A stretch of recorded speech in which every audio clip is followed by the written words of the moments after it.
ज़रूर कीजिएगा। मेरे जो वालिद थे, मैंने जैसे बताया बहुत पढ़े लिखे थे, तो उन्होंने बहुत गरीब भी थे, उनको कभी कोई नौकरी नहीं मिली, हार्डली उनके पास पैसे होते थे। जो भी बिजनेस उन्होंने शुरू किया, इतनी तालीम हासिल करने के बाद भी वो फेलियर ही रहा। लेकिन उन्होंने बहुत प्यार दिया, और क्योंकि उनके पास पैसे नहीं होते थे तो मेरे हर जन्मदिन पे अपनी कोई पुरानी चीज़ मुझको दे दिया करते थे। तो पहली पुरानी चीज़ जो, और बहुत बड़ा चढ़ा के उर्दू में अच्छे अच्छे अल्फाज यूज़ करके मुझे इंप्रेस करते थे कि बहुत अच्छा प्रेजेंट दिया है मुझको। तो वो मुझे पहली चीज़ उन्होंने मुझे, ये मैं हर जगह पर बोलता हूँ, स्कूल के बच्चों के फंक्शन पे, येल यूनिवर्सिटी में, एडिनबरा में, क्योंकि आप लोग सब अपनी लाइफ के उस थ्रेशोल्ड पे हैं जहाँ से आपको कामयाबी हासिल करनी है इंशाल्लाह। सो पहली चीज़ जो उन्होंने मुझे दी थी, उन्होंने मुझे अपना शतरंज का सेट दिया था, टूटा फूटा सा। वो शतरंज हर रोज़ खेलते थे। हनुमान मंदिर के जो हेड प्रीस्ट थे, पंडित थे, उनके साथ रात को जाके मेरे वालिद जो हैं शतरंज खेलते थे। और उन्होंने मुझे कहा कि शतरंज से आप जिंदगी के बारे में बहुत कुछ चीज़ें सीख सकते हैं। पहली ये कि कोऑपरेशन और साथ मिलजुल कर काम कैसे करना है। दूसरी ये कि जिंदगी में आगे बढ़ने के लिए कभी कभी पीछे भी हटना पड़ता है। तीसरी ये कि जो छोटे लोग होते हैं, जो आप समझते हैं, कई लोग ऐसी बात मानते हैं, जो पॉन्स होते हैं, जो प्यादे होते हैं, उनकी सबसे ज्यादा इज्जत करना जिंदगी के अंदर। कोई भी इंसान छोटा नहीं होता, हमेशा हमेशा जिंदगी में काम आता है। और कामयाबी हासिल करने के लिए आखिरी बात शतरंज ये सिखाती है हमको कि कभी कभी जिस चीज से सबसे ज्यादा लगाव होता है, जैसे रानी से अमूमन हो जाता है, कभी कभी उसे भी सैक्रिफाइस करना पड़ता है आगे बढ़ने के लिए। दूसरी चीज जो उन्होंने मुझे दी, मेरे पास है वक्त, 2 मिनट बोल सकता हूं मैं, सॉरी। दूसरी चीज जो उन्होंने मुझे दी थी, वो एक टाइपराइटर दिया था। आज के ज़माने में आई डोंट थिंक किसी को, बहुत सारे बच्चे होंगे यहाँ पे जिनको मालूम भी नहीं होगा टाइपराइटर कैसा लगता है। अब सब कंप्यूटर पे काम करते हैं। तो टाइपराइटर के ऊपर जब आदमी लिखता है और अगर गलत लिखता है तो उसको मिटाने में बहुत तकलीफ होती है। So you have to be very diligent, बहुत ध्यान से लिखना पड़ता है। हम गलती नहीं कर सकते। और टाइपेक्स यूज़ करते थे टाइप को निकालने के लिए, कभी उंगली फंस जाती थी उसकी कीज के बीच में, मगर बहुत मेहनत से, बहुत डिलिजेंस से काम करना पड़ता था। तो जब मैं उस पर टाइपिंग सीखा स्कूल में कॉमर्स करते वक्त, so the only thing I realise is that practice makes you perfect. तो जो भी काम आप जिंदगी में करें उसको डिलिजेंस से करें, ऐसा करें कि कोई गलती ना हो, अपना पूरा दिमाग लगा कर करें, सोच समझ कर करें।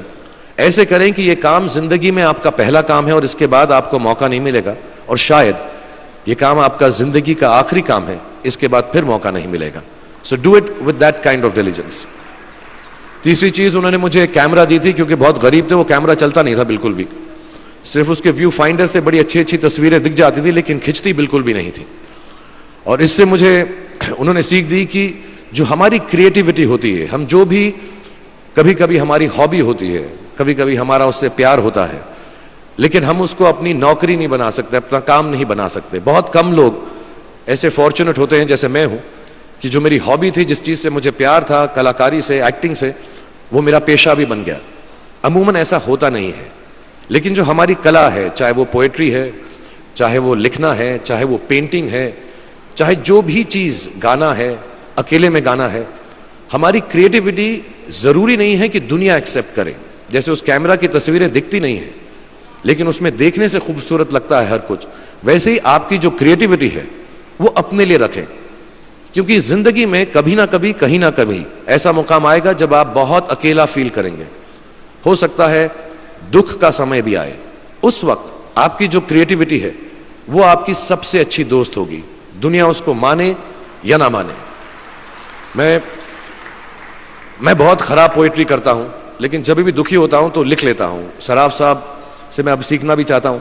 मैं रेख्ता पे जाऊंगा, मुझे लगता है ये कमाल की साइट है, थोड़ी मैं शायरी वगैरह सीखूंगा।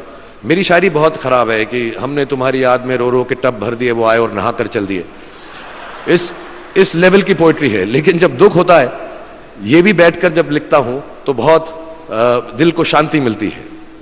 आखिरी चीज मेरे वालिद ने मुझे दी थी, वो दोनों मिक्स है, मैं जल्दी खत्म करता हूं क्योंकि आप लोगों के पास वक्त नहीं है, आप लोगों को अपनी डिग्रीज लेनी है, सोच रहे होंगे इतना वक्त जाया कर रहा है हमारा ये। तो मैं जल्दी से बताता हूं। एक उन्होंने मुझे कहा, एक सेंस ऑफ ह्यूमर हमेशा रखना जिंदगी में। हंसते हमेशा रहना, एक चाइल्ड लाइक इनोसेंस जरूर रखना। जैसे एक छोटे बच्चे की जो एक इनोसेंस होती है, जो उसका दुनिया की तरफ जो नजरिया होता है बड़ा इनोसेंट सा होता है, उसमें कोई खामी नहीं होती, गलती नहीं होती, अभी दुनियावी बातें नहीं आई होती, तो वैसे ही रखना। कई बार बचपन में मैंने जब बदतमीजी की या कोई गलत काम किया तो उन्होंने सेंस ऑफ ह्यूमर से मुझे बचाया। और जिंदगी भर अगर आप अपने ऊपर, अपने हाल पे, दुनिया पे, क्योंकि लोग आपसे हर कोई बात कहेंगे, अच्छी बात भी कहेंगे, बुरी बात भी कहेंगे, क्योंकि लोगों का काम है कहना। अगर आप उसको एक सेंस ऑफ ह्यूमर से देख सकेंगे तो जिंदगी जो है बहुत बेहतर रहेगी। And last not the least, what my father gave me, what my mother gave me and what your parents have given you, आपके जो पेरेंट्स हैं जो आपको दिया है, वो सबसे बड़ी गिफ्ट है, गिफ्ट ऑफ लाइफ। जिंदगी की जो जिंदगी एक खुद ही सबसे बड़ा तोहफा है हमारी जिंदगी, और उसको वैसे ही ट्रीट कीजिए। जिंदगी के अंदर जो भी मुकाम आए, जैसी भी चीजें हो, अच्छा हो बुरा हो, कभी अंधेरा हो कभी उजाला हो, हर चीज को रिस्पेक्ट कीजिए और जिंदगी में ग्रेस रखिए हर इंसान की तरफ। हर इंसान जो भी आपसे जो भी बात करेगा वो अपनी मुसीबत के हिसाब से करेगा, अपनी हैसियत के हिसाब से करेगा, कभी गलत बात भी बोलेगा, ऊंची बात भी बोलेगा। जब आप काम करेंगे, जब आप बड़ी बड़ी कंपनीज के अंदर नौकरी हासिल करेंगे, आपका हमेशा झगड़ा रहेगा, जो मेरा जूनियर है वो ऐसी बात करता है, मेरा सीनियर जो है ऐसी बात करता है। लेकिन सब जो हैं जिंदगी से जूझ रहे हैं, इस जिंदगी में कुछ बनने की कोशिश कर रहे हैं। सो वो ग्रेस जो है, वो लीवे जो है, हर किसी को दीजिएगा जो आपके साथी हैं, जो आपके साथ साथ काम कर रहे हैं, जो आपका साथ काम नहीं भी कर रहे और जो आपका साथ नहीं भी दे रहे। ग्रेस से बड़ी चीज आप जिंदगी को वापस नहीं लौटा सकते। तो ये 4-5 चीजें याद रखिएगा। याद रखिएगा, नहीं रहे तो कोई बात नहीं। आप लोग बहुत कुछ अभी इस जगह पर इल्म हासिल कर चुके हैं और मुझे उम्मीद है और मुझे यकीन है कि आप जो भी करेंगे जिंदगी में बहुत कामयाब होंगे। और फिर से मैं मौलाना आज़ाद नेशनल उर्दू यूनिवर्सिटी का शुक्रिया अदा करना चाहूँगा कि मुझे यहाँ पर बुलाया, आपसे मुखातिब होने का मौका दिया। थैंक यू वेरी मच, बहुत बहुत शुक्रिया। और आप, मुझे मालूम है कुछ टीचर्स जो होंगे यहाँ पर बैठे होंगे जो आपके फेवरेट नहीं भी हैं, जो बहुत स्ट्रिक्ट होंगे, डांटते भी होंगे आपको, उनको सबसे ज़्यादा याद रखिएगा जब आप इस यूनिवर्सिटी से बाहर जाएंगे, क्योंकि जो सबसे ज़्यादा टीचर आपसे स्ट्रिक्ट थे वो एक्चुअली सबसे ज़्यादा आपसे प्यार करते थे। Thank you very much for having me here.